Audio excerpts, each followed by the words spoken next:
Can people who don't even own this place just pack up and leave?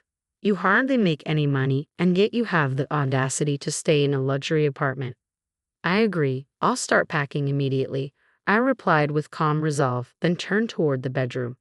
As we passed each other, Laura gave me a smirk and said, even Eric, who makes $200,000 a year, had to give up his high-rise condo. And here's poor Lenora, who's really the poor one now. I muttered a response under my breath, but Laura's scoff cut me off. What? Stop whining and just get your stuff packed. With her words echoing in my ears, I silently gathered my belongings. I then placed a suitcase full of their things in front of Eric. I've packed everything. Both of you need to leave the apartment now. The story flashes back to my student days. My name is Lenora, and I grew up in a family of 4 with my younger sister Laura, our parents, and me. From a young age, Laura and I were polar opposites in both appearance and personality. I was tall and reserved, while Laura was petite and effortlessly charming. My parents showered Laura with adoration, and she grew up believing that being the center of attention was the norm. Despite my superior grades, Laura always found ways to outshine me in other areas. Whenever my academic achievements were acknowledged, Laura would immediately redirect the conversation to her own popularity. Who cares about grades? Listen to this.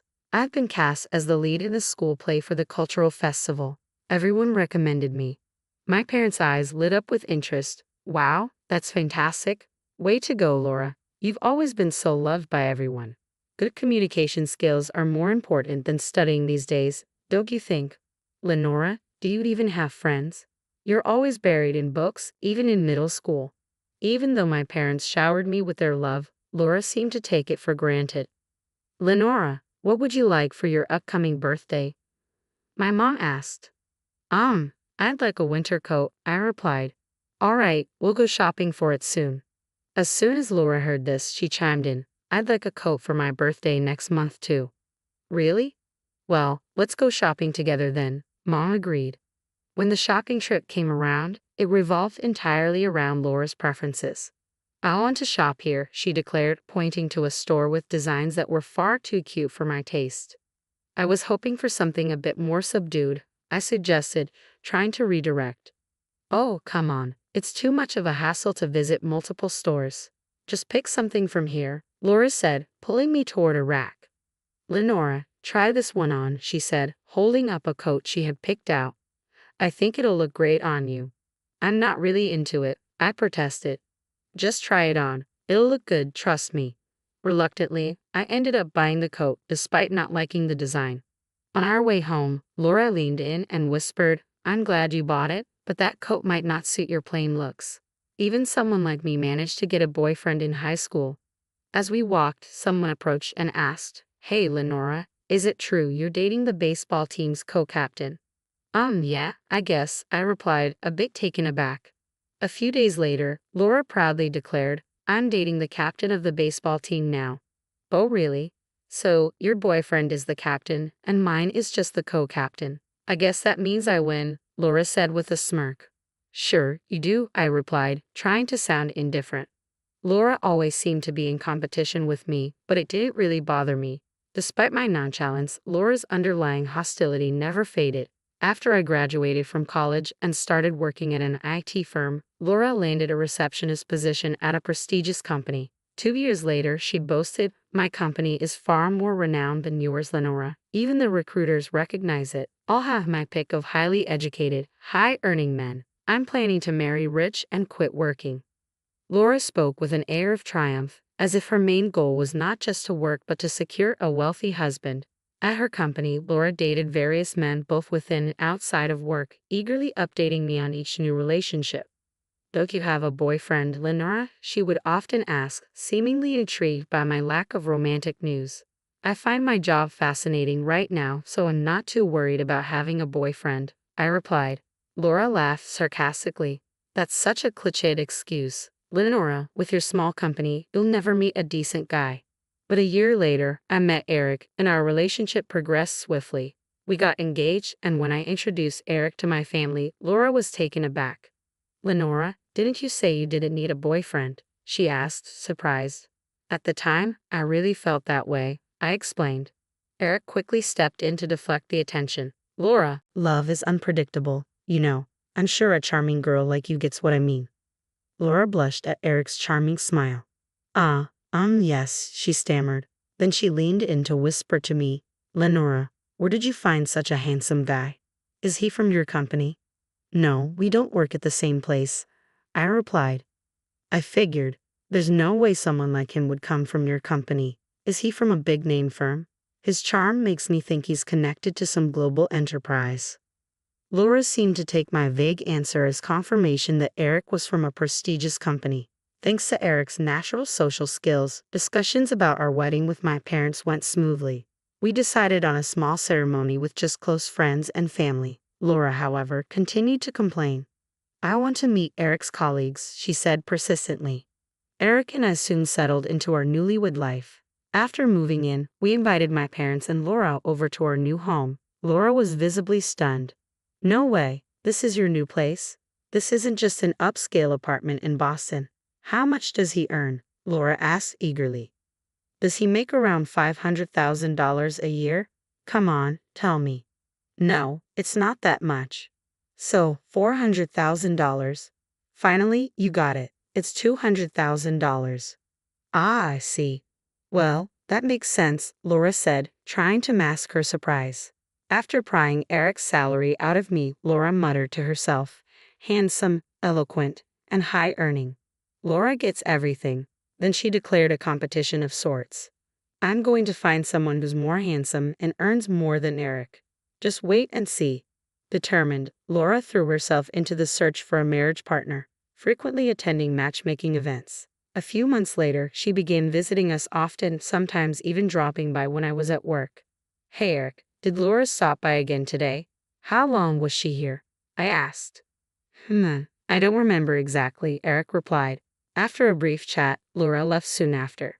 Thanks for always being there for my family, I said. Eric smiled reassuringly. What are you talking about? Your family is my family, Lenora. His words comforted me, and I stopped worrying about Laura's frequent visits. But one day, when I came home from work, I found Eric and Laura sitting together in the living room, waiting for me. Laura, you're here again. What's going on with you two? Eric's expression was serious. Lenora, we need to talk. Please have a seat. Talk about what? I want to break up. What? What are you saying? I want to divorce you and marry Laura. Are you serious? I have a child with Laura, I said, stunned. What? Laura interjected with a smirk. Sorry, Lenora. I'm in love with Eric. We want to be a happy family with our child, so we need you to step aside. I was floored to discover that Laura had been cheating with Eric all along. As I struggled to process the betrayal, Laura continued, Since you introduced me to Eric, I've been searching for someone better. Finding someone as great as Eric, who makes $200,000 a year, was tough. Looking back, Laura's interest in Eric does make sense.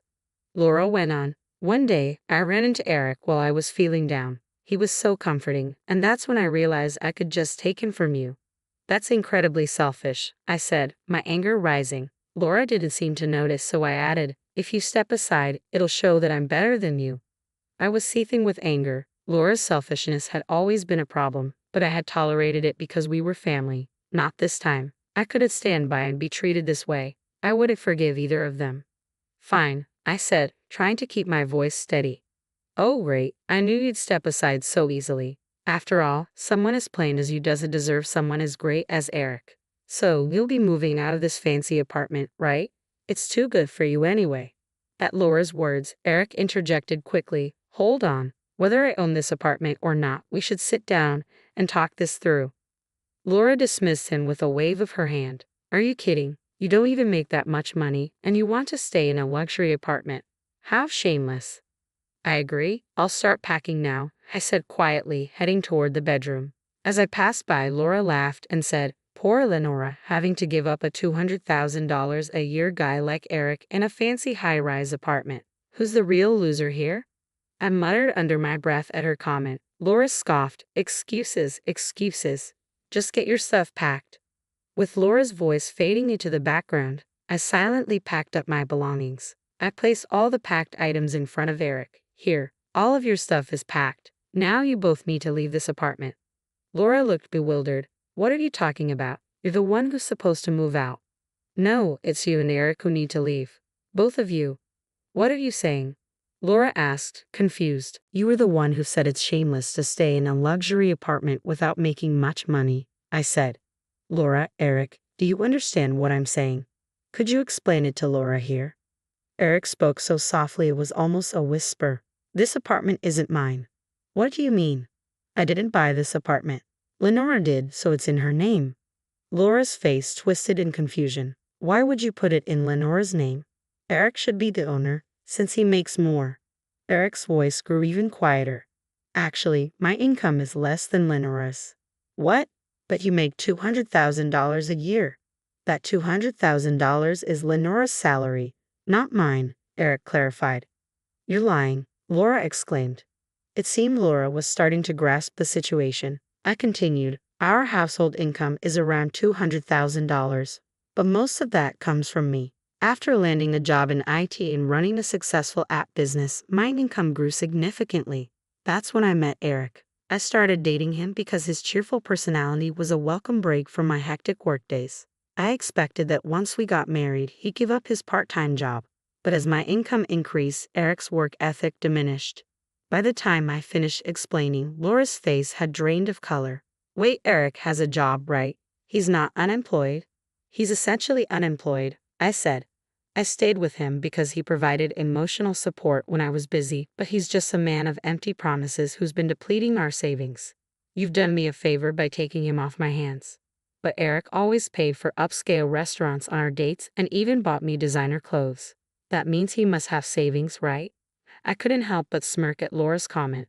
That's just Eric for you, always putting on a show. He's been reckless with his credit card to impress people. I was the one left to clean up his financial mess. From now on, our accounts will be separate. You two will need to figure out how to handle the bills. Wait, so he's been spending wildly on credit cards without any savings? Who does that?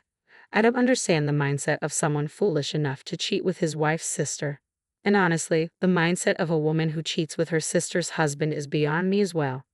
So you're saying my dreams of marrying a man who earns $200,000 and living a luxurious life in a high-rise condo are completely ruined?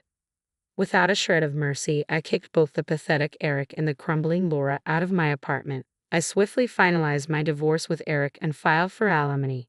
Given their confession of infidelity, they had no grounds to contest the financial demands. Even after discovering that Eric was unemployed, Laura had no choice but to marry him because she was pregnant with his child. She hoped that fatherhood might make him more responsible. However, Eric's lazy habits remained unchanged. Initially, he had cheated with Laura, believing she was wealthier due to her position at a top-tier company. Yet he had no intention of contributing financially himself. He continued his part-time job, depleting Laura's modest savings to cover the divorce settlement and leaving no room to address credit card debt. As newlyweds, Laura and Eric fell into a cycle of debt.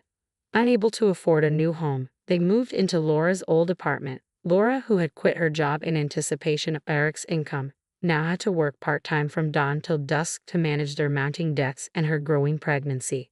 Their constant fighting became a local spectacle, making them the talk of the neighborhood. On the flip side, my savings began to grow significantly. With Eric out of my life, I had ample funds for self-improvement, and men started taking a greater interest in me, some even earning more than I do. While Laura might have jumped at the chance to partner with someone based solely on their income, I've learned from my experience. I won't rush into another marriage like I did with Eric. I'm committed to finding someone who truly aligns with me rather than settling for financial reasons. For now, I'm focused on my work and dedicated to maintaining my independence.